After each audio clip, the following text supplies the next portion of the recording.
माझे पूर्ण नाव साध्वी राजेश ठाकरे आहे. मी इयत्ता 11 वर्गात शिकत आहे. मी तुम्हाला एक गोष्ट सांगत आहे. गोष्टीचे नाव आहे हेही जीवन जातील.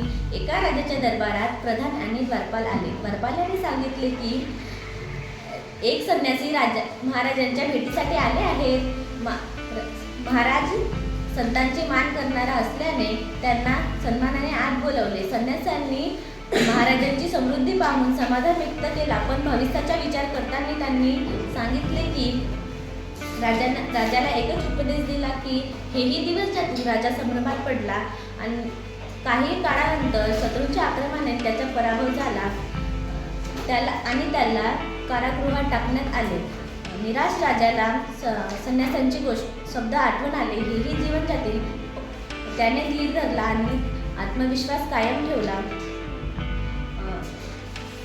त्याच्या शांत स्वभावाने शत्रू राजा प्रभावित झाला आणि त्याला पराभूत राजाची मुक्ता करून त्याला त्याचे राज्य परत दिले आणि त्यापासून तोही स्वतःही जाणून गेला होता की सुख दुःख शैक्षणिक असते.